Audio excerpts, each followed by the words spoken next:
Hello everyone. तर आज आपण आपला एक पहिला टॉपिक शिकायला सुरुवात करणार आहोत, ज्याचं नाव काय आहे, सिलॉजिझम. ओके, तर मराठीत जर मला तुम्हाला सांगायचं असेल तर सिलॉजिझमचा मराठीत अर्थ काय होतो, विधाने आणि निष्कर्ष. विधाने आणि निष्कर्ष. मग या निष्कर्षाला तुम्ही अनुमान असंही म्हणू शकता. अनुमान, विधाने आणि निष्कर्ष किंवा अनुमान, किंवा या अनुमानला तुम्ही तर्क असे म्हणू शकता. ओके, तर हे वेगवेगळे नाव का मी घेतले, एक्झाम मध्ये हा जो प्रश्न आहे सिलॉजिझमचा, ते विधाने आणि निष्कर्ष पण म्हणू शकतात, याला विधाने आणि अनुमान पण म्हणू शकतात, किंवा विधाने तर्क सुद्धा म्हणू शकतात. पण याचा अर्थ एकच काय, हा जो प्रश्न आहे तो कसला प्रश्न आहे, सिलॉजिझमचा प्रश्न आहे. तर मग कसे असतात याचे प्रश्न एक्झाम मध्ये, त्यांनी आपल्याला एक्झाम मध्ये काय केलेलं असेल, त्यांनी आपल्याला एक्झाम मध्ये आपल्याला काही त्यांनी स्टेटमेंट्स दिलेले असतील. ओके, त्यांनी आपल्याला काय केलेले असतील, एक्झाम मध्ये काही स्टेटमेंट्स दिलेले असतील, आणि त्या स्टेटमेंट थ्रू आपल्याला काय करायची आहे, त्या प्रश्नाची वेन डायग्राम काढायची आहे. हे वेन डायग्राम काय असतं हे मी तुम्हाला पुढे एक्सप्लेन करणारच आहे. हा जो आपला टॉपिक आहे तो वेन डायग्रामचाच टॉपिक आहे. ओके, सिलॉजिझमचा बेसिक आहे तो वेन डायग्रामचाच टॉपिक आहे. पण मी ते पुढे सांगणार आहे, पण त्याच्या आधी हा सिलॉजिझमचे प्रश्न काय आहेत आपण ते बघत आहोत. मग या स्टेटमेंट वरून आपण वेन डायग्राम काढायची, आणि मग त्यांनी खाली आपल्याला काही त्यांनी मला निष्कर्ष दिलेले असतील, काही त्यांनी मला. ओके, आणि मग हे जे खाली जे दिलेले निष्कर्ष आहेत हे राईट आहेत की रॉंग आहेत, हे फॉलो होत आहेत की नाही होत आहेत, ते मला ह्या वेन डायग्रामच्या थ्रू मला काय करायचंय, ठरवायचंय. ओके, मग हा टॉपिक आपण का शिकणार आहोत सर, याचं काही प्रॅक्टिकल ऍप्लिकेशन आहे का, आपण ज्यावेळेला सिस्टीम मध्ये जाऊ, आपण ज्यावेळेला ब्युरोक्रॅट बनू त्यावेळेला याचं काही प्रॅक्टिकल ऍप्लिकेशन असेल का. हो असेल ना. ज्यावेळेला तुम्ही सिस्टीम मध्ये जाल त्यावेळेला काय असेल, तुमच्याकडे खूप सारे असे स्टॅटिस्टिकल डाटा असेल तुमच्याकडे. ओके, स्टॅट्स असतील तुमच्याकडे. अजून तुमचे जे ज्युनियर जे ऑफिसर्स असतील, तुमचा जो सब स्टाफ्स असेल, ते तुम्हाला काही ऍक्शन प्लॅन करण्याकरता काही इनपुट्स देतील तुम्हाला. ओके, काही रिझल्ट सांगतील तुम्हाला. ओके, मग हे जे रिझल्ट त्यांनी सांगितलेले आहेत ते राईट आहेत की रॉंग आहेत हे ठरवण्याचा अधिकार तुम्हाला असेल. मग त्याच्यावर तुम्हाला त्याकरता हा जो टॉपिक आहे तुम्हाला सिलॉजिझम, त्याकरता तुम्हाला हा टॉपिक शिकायचा आहे. ओके, मग सिलॉजिझम या शब्दाची उत्पत्ती कुठं झाली. ओके, सिलॉजिझम सगळ्यात आधी जर दिसलं आपल्याला तर ते कुठं दिसलं, तर सिलॉजिझमची ना मी तुम्हाला सांगतो, सिलॉजिझमची ना डिस्कवरी झालेली आहे, इन्व्हेन्शन नाही झालेलं आहे. सर डिस्कवरी आणि इन्व्हेन्शन मध्ये फरक काय. ओके, तर डिस्कवरी आणि इन्व्हेन्शन मध्ये फरक काय असतो मित्रांनो, म्हणजे जी ऑलरेडी गोष्ट एक्झिस्ट करते, जर आपण ती गोष्ट शोधून काढली तर त्याला आपण काय म्हणतो, डिस्कवरी.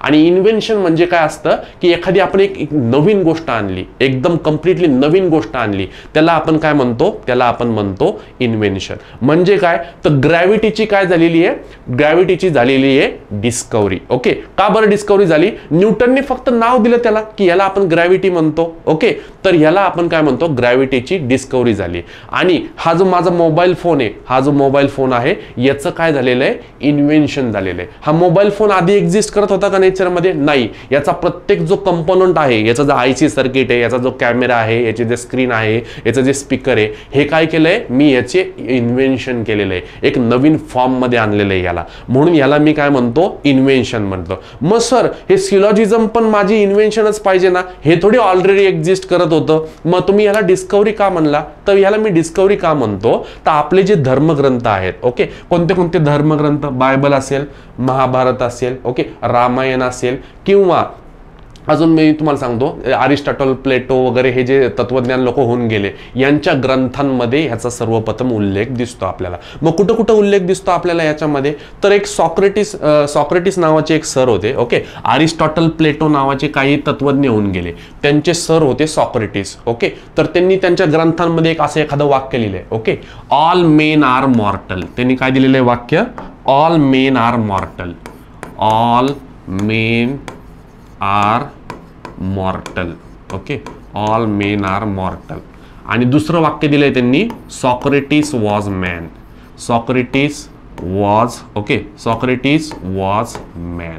म्हणजे त्यांचे जे सर होते सॉक्रेटिस, त्यांच्याबद्दल हा अरिस्टॉटल, प्लेटो जे हे तत्वज्ञानी होते त्यांनी हे वाक्य लिहिलंय. याचा अर्थ काय होतो? ऑल मेन आर मॉर्टल, म्हणजे सगळे माणूस अमर्त्य आहेत. ओके, म्हणजे सगळ्या माणसांचे विचार कधीच मरू शकत नाही. माणूस मेला तरी त्याचे विचार टिकणार आहेत. आणि सॉक्रेटिस सुद्धा काय होता? माझे जे सर आहेत सॉक्रेटिस, हे सुद्धा काय होते? हे सुद्धा मॅन होते. याचा अर्थ काय झाला की सॉक्रेटिस जो आहे तो सुद्धा काय आहे? याचे जे विचार आहेत हे काय आहेत? अमर्त्य आहे, कधीच मरणार नाही. ओके, आणि मग हे वाक्य जे आहे हे आपले जे मॅथमॅटिशियन वगैरे ते लोक होते त्यांनी हे बघितलं ग्रंथांमध्ये आणि मग त्यांनी सांगितलं अरे यालाच तर सिलॉजिझम म्हणतात. ओके, बरं, म्हणून ह्या सिलॉजिझमची काय झालेली आहे? डिस्कव्हरी झालेली आहे. सर तुम्ही अजून एखादी काही वाक्य सांगू शकतात का? बरं, मी तुम्हाला अजून एखादं वाक्य सांगतो अर्जुनाबद्दल. ओके, झाले बहु होतील बहु पण अर्जुनासारखा अर्जुनच. ओके, हे सुद्धा जे वाक्य आहे ते कसलं वाक्य आहे? आपलं सिलॉजिझमचंच वाक्य. बरं, अजून कोणते वाक्य सांगता येतील का तुम्हाला महाभारतामध्ये? तर महाभारतामध्ये बघा ते अश्वत्थामा जो होता तो अश्वत्थामा मेल्यानंतर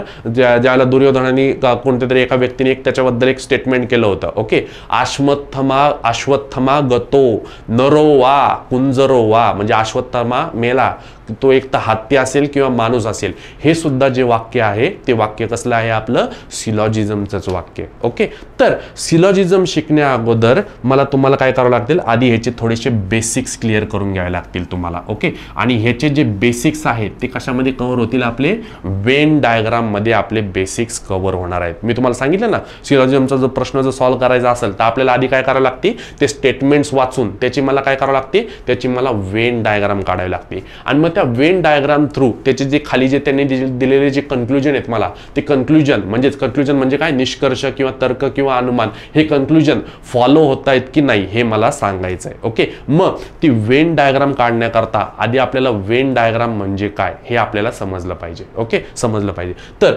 वेन डायग्राम म्हणजे काय? मला जर तुम्हाला वेन डायग्राम जर सांगायचं असेल तर वेन डायग्राम तुम्ही शाळेमध्ये असताना तुम्ही शिकला असाल. वेन डायग्राम म्हणजे तर शाळेमध्ये असताना बघा आपल्याला असे प्रश्न असायचे बघा. वेन डायग्राम बद्दल मला जर तुम्हाला प्रश्न सांगायचे असतील ओके तर कसे प्रश्न होते बघा. एक असा एक सर्कल असायचा, अजून एक दुसरा एक इथं असा सर्कल असायचा, याला आपण ए म्हणायचो. ओके, याला आपण बी म्हणायचो आणि यांचा जो कॉमन पार्ट आहे तो मधला पार्ट आहे. या कॉमन पार्टला मी काय म्हणायचो? हा कॉमन पार्ट आठवतोय का तुम्हाला? या कॉमन पार्टला मी काय म्हणायचो? याला मी म्हणायचो A intersection B. Okay, A intersection B म्हणजे कॉमन पार्ट. तर हा ए इंटरसेक्शनचा पार्ट मला समजला. हा जो कॉमन पार्ट असायचा मी त्याला काय म्हणायचो? ए इंटरसेक्शन बी. पण अजून एक माझा काहीतरी सिम्बॉल असायचा असा ए असा यू आणि बी. या यूला मी काय म्हणायचो? ए युनियन बी. मग ए युनियन बी म्हणजे काय असायचा पार्ट? कोणता पार्ट असायचा बघा? हा जो पार्ट असायचा टोटल, हा टोटल जो पार्ट आहे मी तुम्हाला रेड याच्यामध्ये दाखवतो, रेड मार्करमध्ये दाखवतो. हा जो टोटल पार्ट आहे, हा जो टोटल पार्ट आहे ओके, याला मी काय म्हणायचो? ए युनियन बी. आणि ह्या युनियनमध्ये हा जो कॉमन पार्ट आहे, हा कॉमन पार्ट मी एकदाच घेतला आहे बरं का युनियनमध्ये. याला मी काय म्हणायचो? ए युनियन बी. बरं, अजून काही होतं का सर? अजून काही असायचं का? बघा एक असा एक रेक्टँगल असायचा, याला हा रेक्टँगल आणि इथं त्यांनी यू म्हटलेलं असायचं. यूचा अर्थ काय असायचा? Universal set. ओके, म्हणजे हे जे बाकीचे सगळे जे सेट आहेत या युनिव्हर्सल सेटमध्ये असणार. बरं, अजून काय असायचं का सर ह्या वेन डायग्राममध्ये? बघा असा एक काहीतरी पार्ट असायचा माझा, ए इथं असायचं आणि इथं असं दिलेलं असायचं, असा अर्थ असायचा. ओके, याचा अर्थ काय व्हायचा? याचा अर्थ काय व्हायचा? ए इज सबसेट ऑफ बी. म्हणजे माझा जो ए आहे तो काय आहे? बीचा सबसेट आहे. म्हणजे बी हा मोठा सेट आहे आणि ए काय आहे? त्याच्यातला छोटासा सेट आहे. बरं, अजून एखादा समजा मी इथं असं लिहिलं बी सबसेट यू. याचा अर्थ काय व्हायचा? बी इज सबसेट ऑफ यू. म्हणजे माझा मोठा सेट कोणता आहे? मोठा सेट बी आहे आणि त्याचा सबसेट कोणता आहे? यू आहे. ओके, तर अशा प्रकारचे वेन डायग्रामचे आपल्याला बेसिक तुम्हाला आठवते. सर आता हे तुम्ही वेन डायग्राम म्हणजे आम्हाला काय ते सांगितलं, पण याची हिस्ट्री काय आहे? ओके, तर एक जॉन वेन नावाचे एक सायंटिस्ट होते. त्यांना सर्वप्रथम ते ज्यावेळेला युरोपियन कंट्रीजमधून वगैरे ज्यावेळेला फिरत होते त्यांना सर्वप्रथम ह्या चर्चेस वगैरे ह्याच्यामधून हे जे मॉन्युमेंट्स असतात, हिस्टॉरिक मॉन्युमेंट्स असतात ते त्यांनी बघितले. त्याच्यामुळे त्यांना असे लोखंडाचे गेट्स वगैरे दिसले आणि काही त्यांना शेप्स दिसले. शेप कशा प्रकारे दिसले त्यांना? शेप हे असे शेप दिसले त्यांना, या प्रकारे बघा आपले गेट्स जे असतात, आपल्या घराचे गेट्स, ओके, आपल्या घराचे जे गेट्स असतात त्याच्यावर अशा प्रकारचे शेप्स असतात बघा, अशा प्रकारचे शेप्स असतात. तर हे गेट्सचे शेप बघून त्यांना समजलं की ह्या शेप्सचा उपयोग करून आपण जे समाजातले जे विविध घटक आहेत यांना आपण कॅटेगराईज करू शकतो, त्यांना सेटच्या स्वरूपात आपण टाकू शकतो. आणि मग त्यांना समजलं की जॉन वेनला की ह्याचा उपयोग आपण मॅथमध्ये करू शकतो. ओके, मॅथमॅटिक्स आणि स्टॅटिस्टिक्समध्ये आपण याचा उपयोग करू शकतो. म्हणून मग त्यांनी काय केलं, सर्वप्रथम ह्या वेन याच्यावर काम करायला सुरुवात केली. खरं तर त्यांनी हे जे सर्कल्स वगैरे जे होते, ह्या जे डायग्राम्स होते, हे त्यांनी ह्याला वेन डायग्राम्स नव्हतं म्हटलं, त्यांनी ह्याला आयलरियन सर्कल म्हटलं होतं.